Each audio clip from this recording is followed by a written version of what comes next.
बागपत जिले की एक महिला ने लखनऊ विधानसभा के बाहर आत्मदाह करने का प्रयास किया। महिला की आत्मदाह करने से पहले पुलिस ने उसे रोक लिया। पुलिस की सक्रियता के चलते किसी तरह से उसकी जान बच गई। पुलिस ने उससे पूछताछ करना शुरू कर दिया है। पुलिस के अधिकारी किसी भी शख्स और मीडिया को महिला से मिलने नहीं दे रहे। उत्तर प्रदेश में विधानसभा के मानसून सत्र के दूसरे दिन विपक्ष महंगाई से लेकर बेरोजगारी के मुद्दे पर सरकार को घेरने की कोशिश करते दिखाई दिया। इस दौरान योगी आदित्यनाथ ने कहा कि प्रदेश में बेरोजगारी की दर पहले की अपेक्षा कम हुई है। राज्य में राष्ट्रीय शिक्षा नीति 2020 लागू हो चुकी है। इसके तहत सामान्य पाठ्यक्रम के साथ साथ विभिन्न रोजगार परक पाठ्यक्रम भी लागू किए गए हैं, जिसमें paramedical, drone technology, data analysis, 3D painting जैसे पाठ्यक्रम जोड़े गए हैं। लोकसभा में विपक्ष के अविश्वास प्रस्ताव पर बोलते हुए मैनपुरी से सपा सांसद डिंपल यादव ने मणिपुर हिंसा का जिक्र किया। इस दौरान डिंपल यादव ने पहले अंग्रेजी में फिर हिंदी में मोदी सरकार पर जमकर हमला बोला। डिंपल ने कहा कि उत्तर प्रदेश में महिलाओं पर हो रहे अपराध पर भी बात होनी चाहिए।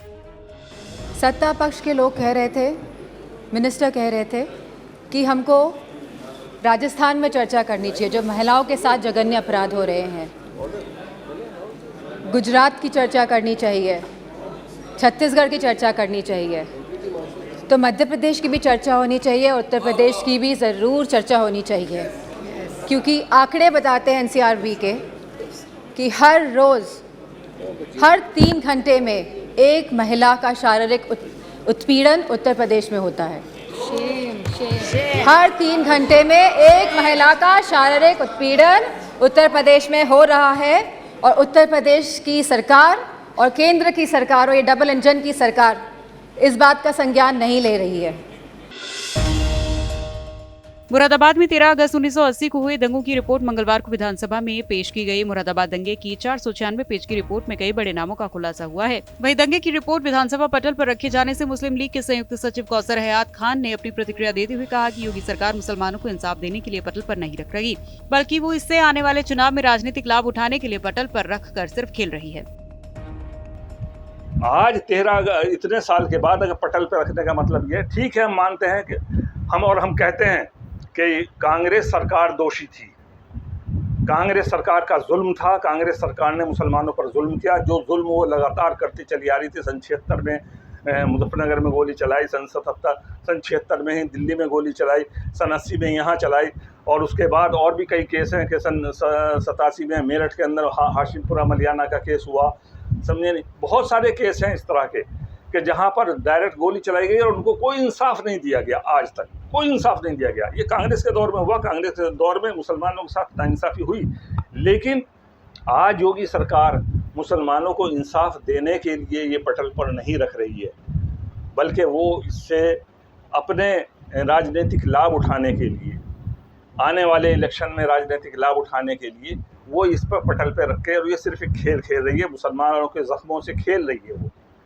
हमारा कहना यह है कि अगर योगी सरकार ईमानदार है तो वो मुसलमानों के साथ इंसाफ करे, और इंसाफ का पहला काम यह है कि आज़ादाना इंक्वायरी अदालती इंक्वायरी होनी चाहिए, जुडिशल इंक्वायरी होनी चाहिए, खुली, और क्या नाम, दूध का दूध पानी का पानी होना चाहिए। ये पता लगे पहले कि सन 1980 के में गोली चलाने के क्या कारण थे और किसने चलाई, किसके हुक्म पर चलाई गई, इसका बिल्कुल क्लियर कट होना चाहिए। तभी जाकर हम समझेंगे कि हमारे साथ इंसाफ किया जा रहा है, वरना तो एक राजनीतिक खेल है उनका, और इसके अलावा कुछ नहीं। चुनाव आयोग ने उपचुनाव का कार्यक्रम जारी कर दिया है। घोसी सीट से दारा सिंह चौहान के इस्तीफे के बाद खाली हुई सीट पर 5 सितंबर को वोटिंग और 8 सितंबर को काउंटिंग होगी। इसके साथ ही घोसी सीट पर आचार संहिता भी लागू हो गई। चुनाव का ऐलान होते ही घोसी में पुलिस अलर्ट पर आ गई है। आजमगढ़ जनपद के चिल्ड्रन कॉलेज में हुई छात्रा की मौत का मामला प्रदेश में एक बड़ा मुद्दा बन गया है। 31 जुलाई को हुए चिल्ड्रन गर्ल्स कॉलेज में बच्ची की मौत के मामले में प्रिंसिपल और क्लास टीचर की गिरफ्तारी हुई थी, जिसके विरोध में मंगलवार को प्राइवेट स्कूल एसोसिएशन के आह्वान पर प्रदेश के सभी विद्यालय बंद किए गए थे और प्राइवेट स्कूल के सभी शिक्षकों ने काली पट्टी बांधकर पूरे प्रदेश भर में गिरफ्तारी का विरोध किया। अलीगढ़ जनपद के थाना छर्रा क्षेत्र में बरसों पुरानी दरगाह में घुसकर अराजक तत्वों ने धार्मिक स्थल की गुंबदें और मीनारें क्षतिग्रस्त करके माहौल खराब करने की कोशिश की। इसके चलते मुस्लिम समुदाय के लोगों में आक्रोश पनप गया। वहीं क्षेत्राधिकारी शुभेंदु सिंह का कहना है कि धार्मिक स्थल की बाउंड्री वॉल को क्षति पहुंचाए जाने की सूचना मिली और पुलिस मौके पर पहुंची और धार्मिक स्थल की बाउंड्री वॉल की मरम्मत के कार्य को शुरू करवाया गया। आज दिनांक 8 अगस्त की सुबह थाना छर्रा से एक सूचना प्राप्त होती है कि एक धार्मिक स्थल की बाउंड्री वॉल को क्षति पहुंची है। इस सूचना पर तत्काल मौके पर पहुंचकर थाना पुलिस द्वारा मरम्मत का कार्य पूर्ण कराया गया। घटना का सही कारण और कारक का पता लगाया जा रहा है। अभियोग पंजीकृत कर वैधानिक कार्रवाई प्रचलित है। मौके पर पूर्णतः शांति व्यवस्था कायम है। राजधानी लखनऊ में नो पार्किंग जोन में खड़ी गाड़ियों के खिलाफ लगातार अभियान चलाया जा रहा है। मंगलवार को अलीगढ़ के इगलास के विधायक की गाड़ी को नगर निगम और यातायात पुलिस ने उठा लिया। गाड़ी उठाने के बाद विधायक के लोगों ने नगर निगम और यातायात पुलिस पर दबाव बनाने की कोशिश की, लेकिन नगर निगम और यातायात पुलिस अपने फैसले से पीछे नहीं हटी, जिसके बाद विधायक जी को 1100 रुपए का चालान जमा कराना पड़ा।